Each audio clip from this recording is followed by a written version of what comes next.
Thank you, Madam Speaker, and to all the women, young and older, who are here to observe this momentous occasion. Our message here today is quite simple. We want in. We want in the Constitution of the United States of America. I stand here before you as an equal member of the Congress, equal to my male colleagues. We all are equal to our male colleagues in this building. But then, when I walk out of this building and down those steps, I am no longer equal. Then, every other woman in this room, including the third most powerful person in the country, is relegated to a second-class role. Because women are not recognized in our founding document, the Constitution, as fully equal to men under the law, we are not equal. Tomorrow's vote on H.J. Res. 79, my resolution to facilitate ratification of the ERA, is a vote for equality.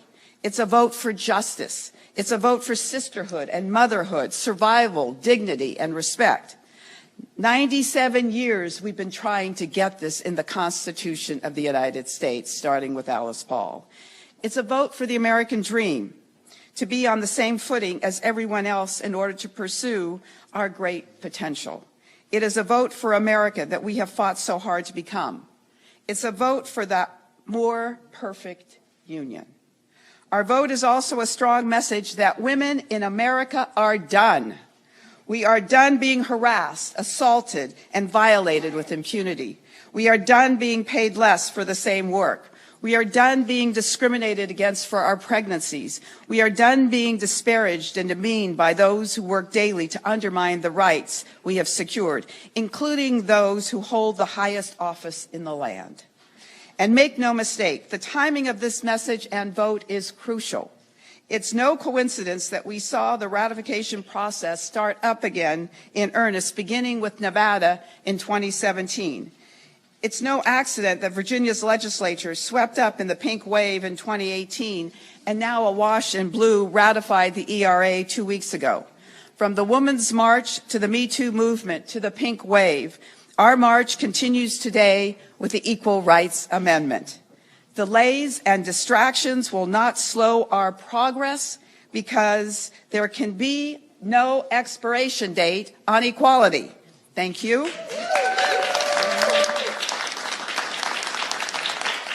I now have the great privilege of introducing a phenomenal artist, the playwright who was considered for the Pulitzer and a finalist for the Pulitzer, the author of the play and the actor in the play, What the Constitution Means to Me, Heidi Schreck. Thank you. Thank you so much. Sorry, I have a giant pregnant belly to fit behind this podium. Thank you so much for having me here today. I really came here to celebrate. This is an extraordinary moment in our country's history, and wow, has it taken us a long time to get here. I remember my mom marching for the Equal Rights Amendment when I was a kid. I'm thrilled to be here carrying on her legacy. I just really want to get this done by the time her grandchildren are able to read the Constitution. I spent the last 2 years performing my play, What the Constitution Means to Me, for audiences all over America. It is, among other things, a very personal exploration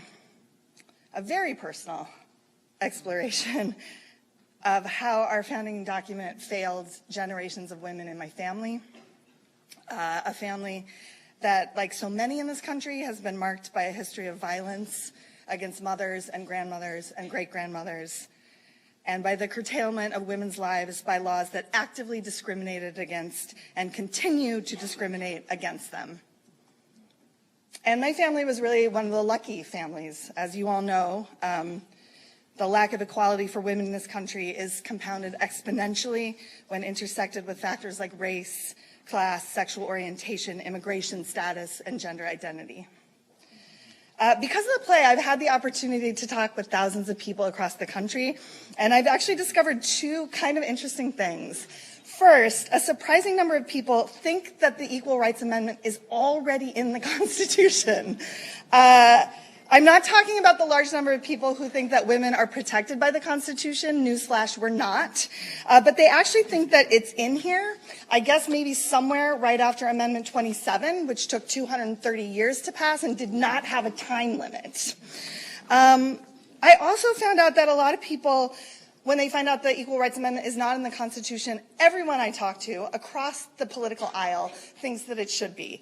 There is great bipartisan support for this amendment. And it's backed up by polls conducted by the ERA Coalition, by the Women's Equality Fund, that show that 94% of Americans support an amendment that guarantees equal rights to men and women. I just want to say that now that Virginia has become the 38th state to ratify the ERA, the removal of the time limit affirms how overwhelmingly popular support for this amendment is, and it also reaffirms the congressional vote taken almost 50 years ago in favor of giving women constitutional equality. I want to thank everyone here today for making this happen, but I especially want to thank the ERA Coalition for their incredible work over the years.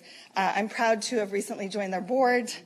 I'm committed to keep fighting with them until the ERA is recognized as the 28th Amendment to our Constitution.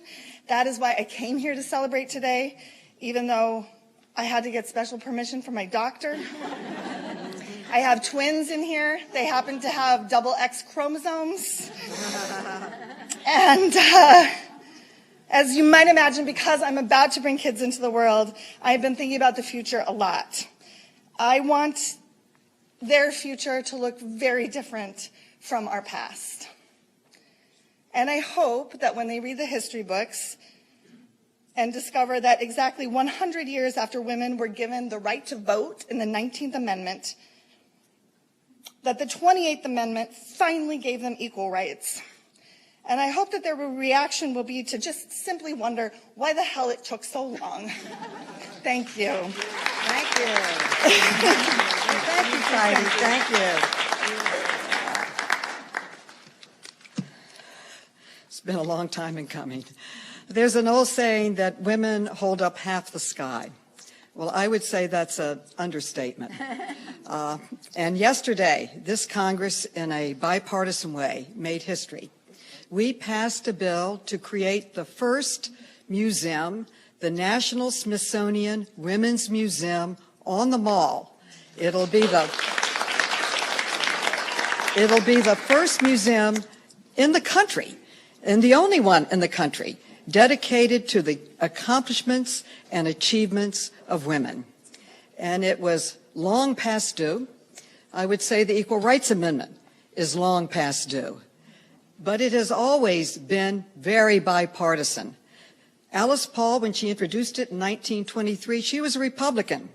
And then when we passed it in 1972, in the 1970s, 50 years ago, under Republican President Richard Nixon, who, by the way, endorsed the Equal Rights Amendment, along with President Eisenhower before him, Nixon commissioned a commission on the status of women, and it was a report entitled A Simple Matter of Justice. And guess what the first recommendation of that report was? To pass and ratify the Equal Rights Amendment. And indeed, the amendment starts with these words: equality of rights under the law, which is a simple matter of justice. But it is also a simple matter of women being paid the same as men over their lifetime equally for comparable work. And we will never enforce equal pay for equal work until we pass and ratify the Equal Rights Amendment. In the Constitution, it's enforceable. It's that simple. A simple matter of passing and enforcing laws that both safeguard women, as in the Violence Against Women's Act, and those that guarantee access in our education, sports programs, and other federally funded institutions. And most importantly, a simple matter of women having the same rights, equal rights, in our Constitution.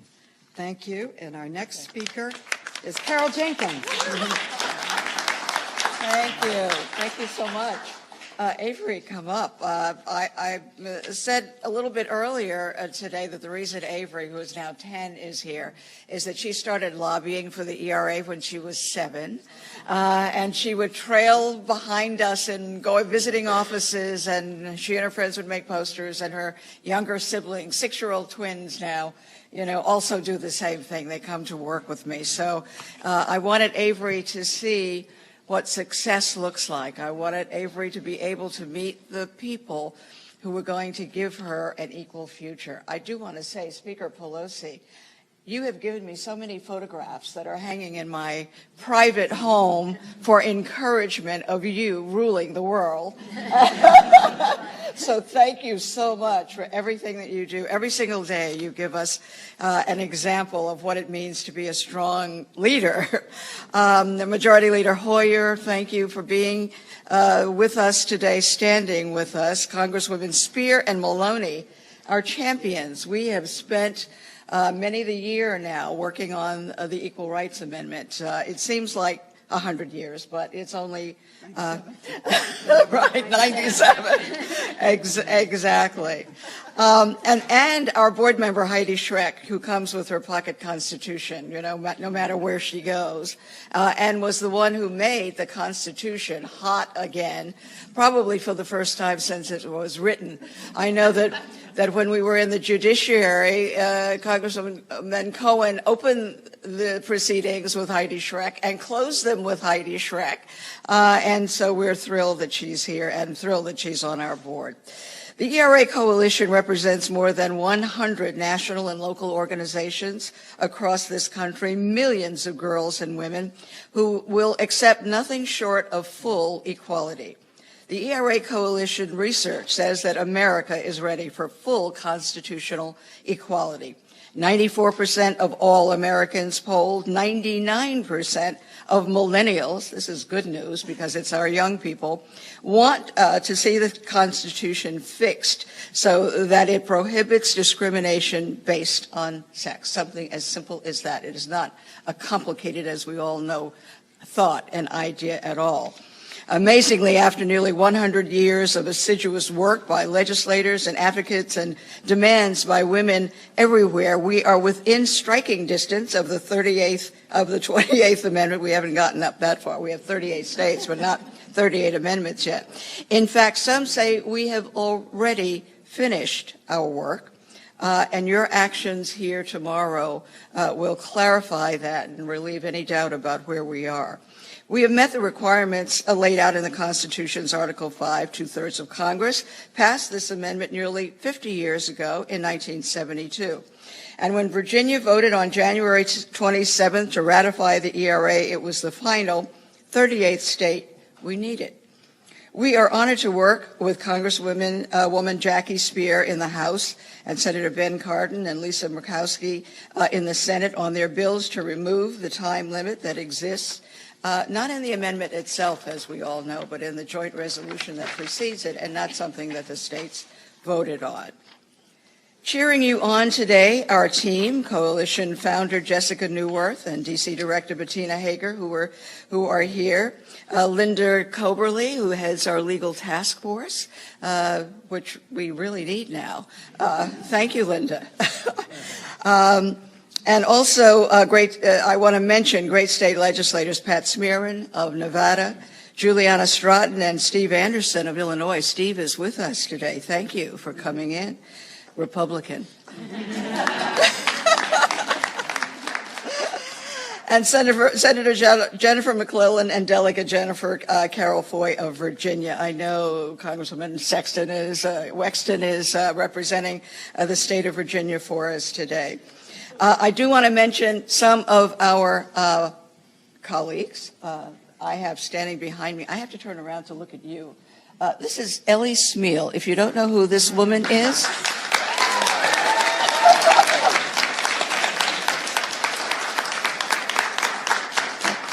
of the feminist press, and what I love doing the circuit with Ellie is that she will pound her hand and say, we've been doing this for 100, and she's been doing it for 50 years. No exaggeration. Ellie, thank you so much. And Alice Cohen is here too from the feminist majority. Our partner, Tony Van Pelt of Now, Kate Kelly. Tony Van Pelt, let's get to her. Kate Kelly of Equality Now. Everybody turns around and sees their friend. Alejandra Castillo of